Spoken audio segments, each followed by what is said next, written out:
Сайн байцгаана уу? Би олон улсад англи хэл заах хэрэгтэй багш тогт 2 байна. Энэ бол миний English Spanish 5 сууг. Энд би англи хэлийг эхнээс нь суурь 50 зааж байна. Өнөөдрийн хичээлээр би энгийн өнгөрсөн цагийн дөрмийн дагуу хувирдаг үйл өгнүүдийн тухай заах болно. Төгсгөл хүртэл хамт байгаарай. Хичээл болгоныг хамгийн түрүүнд үзэхийг хүсвэл subscribe хийж хажуутлынх нь all буюу бүх товчийг идэвхжүүлээрэй. Хичээлээ эхлэхийн өмнө бяцхан зар хэлье. Би англи хэлний анхан болон дунд шатны хичээлийг ангиар мөн ганцаарчлан зааж байна. Сонирхож байгаа хүмүүс холбогдоорой. Одоо хичээлээ эхлүүлье.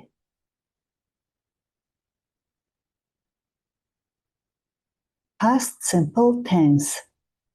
Энгийн өнгөрсөн цагийн 2 дахь цуврал нь regular verbs буюу дөрмийн дагуу хувирдаг үйл өгнүүдийг үзнэ. 3 дахь цуврал дээрээ дөрм бус хувирдаг үйл өгнүүдийг үзнэ. Өнөөдрийн хичээлээр эхлээд энгийн өнгөрсөн цагийн хувиргалыг үзнэ. Дөрмийн дагуу хувирдаг үйл өгс үзнэ. Тэгээд жишээтэй сурсан зүйл дээрээ дадлага хийх дасгал ажилтай мөн хариугаа шалгах боломжтой. Хэрвээ хүсвэл суралцагч нар маань энэ хичээлийн доотлолт комент хэсэгт өөрсдөө өгүүлбэрөө зохиогоод бичээд явуулж болно шүү. Тэгэх юм бол би хараа шалгаад өгнө. Энгийн өнгөрсөн цаг тэгсэн ингэсэн гэж орчуулагдана. Биеийн төлөөний нэр орж ирнэ. I, he, she, it, we, you, they-ийн дараа үүлэг ed төгсгөлтэй орж ирнэ. Жишээ нь watched. Үүний дараа өгүүлбэрээ гүйцээх хэсэг орж ирэх байгаа. Жишээ нь энэ дээр бол TV. Тэгээд цаг хугацааны үг орж ирнэ. Тэгэхээр энэ дарааллыг тогтоогоо чийжлээд авчвал их тос болно. Эхлээд биеийн төлөөний нэр. 2-дугаарт үүлэг ed төгсгөлөө авна. 3-дугаарт энэ үүлэгтэйгээ холбоотой хэрэглэх үгс орж ирээд төгсгөлдөө цаг хугацааны үг орж ирж байна. Ер нь бол цаг хугацааны үг өгүүлбэрийн хамгийн төгсгөлд байж болно, эсвэл бүр хамгийн эхэнд орж ирж болно. Тэгэхээр нэг жишээ харъя л да. Энэ чэнэс I watched TV yesterday. Би өчигдөр телевиз үзсэн. Watch TV. Телевиз үзэх. Үгүйсгэх өгүүлбэр тэгсэнгүй, ингээгүй, тэгсэнгүй гэж орчуулагдана. Биеийн төлөөний нэр, үүний дараа үгүйсгэх хэлбэр орж ирнэ. Did not гэдэг бол бичгийн хэлэнд, didn't ярин хэлэнд хэрэгэлдэг. Үүний дараа үүлэг, өгүүлбэрээ гүйцээх хэсэг, цаг хугацаа орж ирж байгаа. Дахиад дугаарлан хэдүүлээ сайн тогтоож авахын тулд 1-р биеийн төлөөний нэр, 2-дугаарт үгүйсгэх хэлбэр, 3-дугаарт үүлэг. Хувирахгүй байгаа шүү. Үүнийг анзаараарай. Зөвхөн энгийн өгүүлбэртээр хувирдаг. 4-дүгээрт үүлэгтэйгээ хамт хэрэглэгдэх өгнүүдэд хэрэглэнэ. Тэгээд төгсгөлд нь цаг хугацааны үг орж ирж байгаа. Энд мөн адилхан цаг хугацаа маань хамгийн ихэнд орж ирж болно. Тэгэхээр энгийн өгүүлбэр үгүйсгэх өгүүлбэртээр цаг хугацаа хамгийн төгсгөлд орохын хажуугаар хамгийн ихэнд орж болох нь байна. Энэ чэнэс жишээ болгоод харахад she didn't watch TV yesterday. Өчигдөр тэр эмэгтэй телевиз үзээгүй. Яаж асуухыг үзье. Орчуулгахдаа тэгсэн үү, ингэсэн үү? Did гэдгээр эхэлдэг. Үүний дараа биеийн төлөөний үгс. Тэгээд үүлэг хувирахгүй байгаа. Өгүүлбэрээ гүйцээх хэсэг, өнгөрсөн цаг хугацааны үг хэрэглэнэ. Үүнийг дугаарлаад чийжлээд авъя. 1-дүгээрт did. 2-дугаарт биеийн төлөөний үг, 3-дугаарт үүлэг, өгүүлбэр гүйцээх хэсэг, 4-дүгээрт 5-дугаарт цаг хугацааных орж ирнэ. Тэгэхээр асуултанд бол цаг хугацааны үг маань хамгийн төгсгөлд орно шүү. Үүнийг анзаараарай. Асуултаас харах юм бол Did you watch TV yesterday? Чи өчигдөр телевиз үзсэн үү? Товч хариултыг үзье. Тэгсэн тэгээгүй юу гэж асууж ин яг тэрнийхээ дагуу л хариулчихна. Yes, биеийн төлөөний нэр орж ирлээ. did. Жишээ нь би үзсэн. Yes, I did. Би телевиз үзсэн. No, биеийн төлөөний нэр didn't. No, I didn't. Үгүй, телевиз үзээгүй. Ийм маягтай хэрэглэнэ. Тэгэхээр үүний дараа бол цаг хугацааны үгнүүд үзчихээ дараа нь жишээн дээр ажиллана гэх юм бол бүр сайн ойлгож авна. За энэ цаг хугацааны үгнүүдийг бол өмнөх хичээл дээр үтсэн байж байгаа.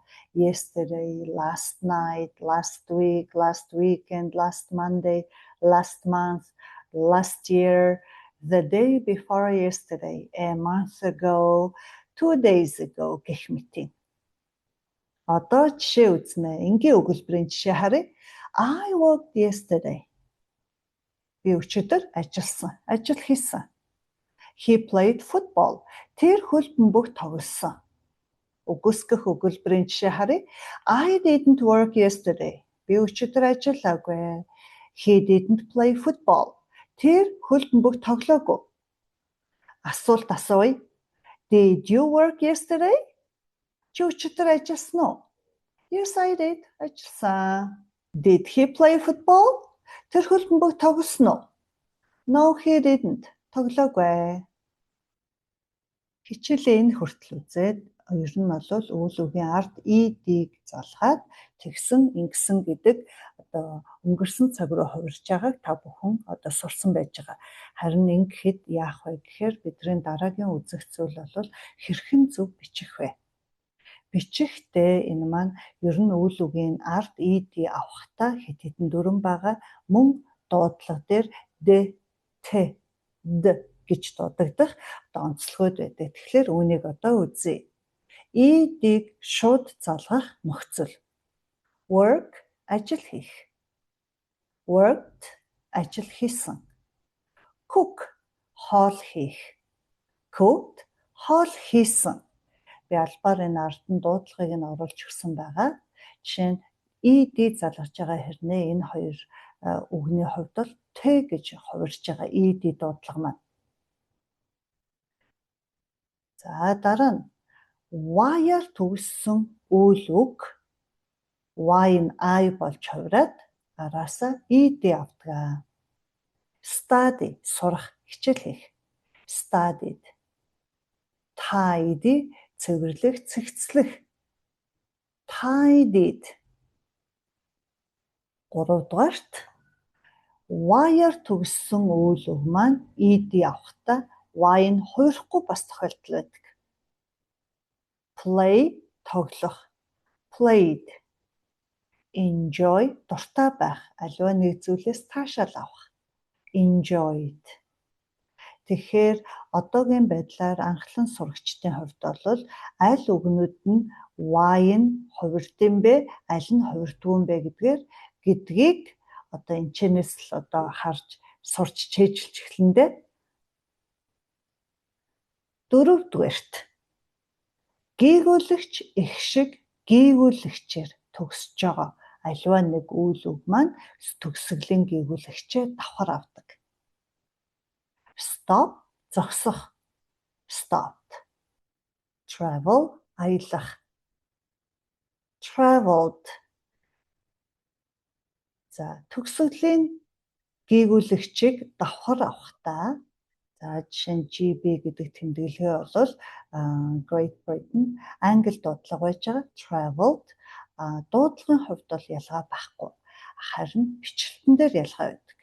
Англичууд бол L-ийг давхар авдаг бол Америкууд L-ийг нэгээр нь байлгадаг. Гийгүүлэгч их шиг гийгүүлэгч гэж дараалан орсон хэрнээ гийгүүлэгчээ давхар авахгүй бас дүрэн байна. Listen сонсох гэдэг үг. Listened. Happen болох, тохиолдох. Happened. За тэгэхээр англи хэлний дүрм одоо сурахад амархан ч юм шиг хэрнээ жоохон хэцүү хүн бодломоор байдаг. Жишээ нь y-ийн ард ed залгахдаа y нь I болж хувирна гэснээр дараа нь хувирахгүй гэл. Тэгэхээр энэ дүрмийг бол өөрийн болгохын тулд одоо орчин үед дүрм тайлбар болгон дээр нь үгнүүдийн чагсаалтыг гаргаж ирээд чэйжилж болох юм.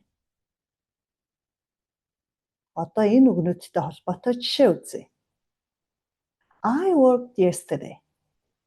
Би өчигдөр ажилласан. She didn't cook dinner. Тэр эмэгтэй оройн хоол хийгээгүй. Did he study English? Тэр англи хэл сурсан уу? Хичээлээ хийсэн үү? Yes, he did. No, he didn't. Сурсан, сураагүй. We tidied our room. Хамтдаа нэг өрөөнд байдаг бахан байна те.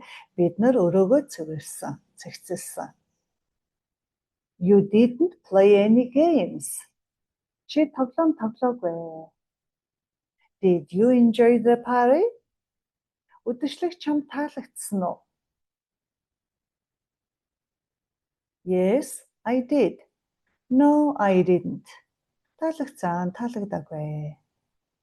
They traveled last year. Тэд нар өнгөрсөн жил аялсан. She didn't listen to music. Тэр эмэгтэй хөгжим сонсоогүй. Did it happen yesterday?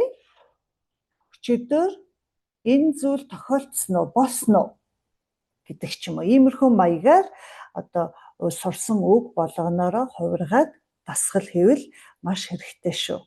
За одоо бол өнөөдрийн хичээлдээр ерөнхий үзэх зүйлээ үзчихлээ. Сурсан мэдснээ дасгал дээр ажиллаад дадлага хийгээд үзье. Exercise 1, дасгал 1. Үйл үгсийг энгийн өнгөрсөн цагт хувиргаж бичнэ үү? Нэгдүгээрт I, yesterday. Хаалтан дотор байгаа үгнүүдийг хэрэглэх нь байна. Хоёрдугаарт she, dinner, cook. 3. They, English last night. Study. 4. We, our rooms. Tidy гэдэг үг хэрэглэнэ. 5. You, football. Play гэдэг үг хэрэглэндээ. Хэрэгтэй бол хичээлийн бичлэгээ зогсоогоод дасгал дээр ажиллаарай. Одоо хариугаа шалгая. I worked yesterday. Би өчигдөр ажилласан. She cooked dinner. Тэр эмэгтэй оройн хоол хийсэн. They studied English last night. Тэд нар өчигдөр орой англи хэл сурсан, давтсан. We tidied our rooms. Бид нар өрөөгөө цэвэрлээд цэгцэлсэн. You played football. Чи өчигдөр хөлбөмбөг тоглосон. Exercise 2. Дасгал 2. Өгүүлбэрүүдийг үгүйсгээрэй. Үгүйсгэх өгүүлбэр болгоорой. I worked yesterday. She cooked dinner. They studied English last night. We tidied our rooms. Яг саяны нэгдүгээр дасгал дээрх өгүүлбэрүүд байгааз. Тэгэхээр одоо үгүйсгээрэй. Хэрэгтэй бол хичээлийн бичлэгээ зогсоогоорой. Одоо хариугаа шалгая. I didn't work yesterday. She didn't cook dinner. They didn't study English last night. We didn't tidy our rooms. Exercise 3. Дасгал 3. Асуултнуудыг англи хэл рүү орчуулаарай. Нэгдүгээр нь тэр өрөөгөө цэгцэлсэн үү? Хоёр дахь нь чамд үдэшлэг таалагдсан уу? Гурав дахь нь тэр машиныг зогсоосон уу? Дөрөв дахь нь тэд нар өнгөрсөн жил аялсан уу? Тав дахь нь тэр эрэгтэй юм уу эмэгтэй алин дээр нь чиргэлж болно хөгжим сонссон уу? Зургаат дахь нь өчигдөр ийм зүйл тохиолдсон уу? Болсон уу? Ийм зүйл гэдэг дээр нь it гэдгийг хэрэглээрэй. За энэ дасгал дээр бол ямар ч байсан бичлэгээ зогсоож байгаад хийсэн дээр баха илүү үр дүнтэй байх гэж бодож байна. Одоо хариугаа шалгая. Did she tidy her room? Эмэгтэй хүн дээр бол ингэж хэлж болж байна. Харин эрэгтэй хүн гэж ярих юм бол яаж хувирах вэ? Did he tidy his room гэж хувирчин тэ. За хоёр дахь нь Did you enjoy the party? Did he stop the car? Did they travel last year? Did he listen to music? Did it happen yesterday? Өнөөдрийн хичээл маань ингээд л болж байна да. Төгсгөл хүртэл хамт байсан танд баярлалаа.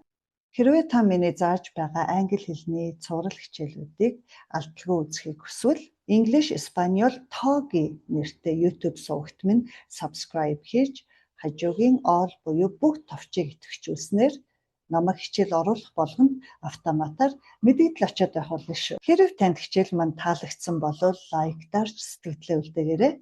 Баярлалаа. Дараагийн хичээл дээр дахин уулзъя.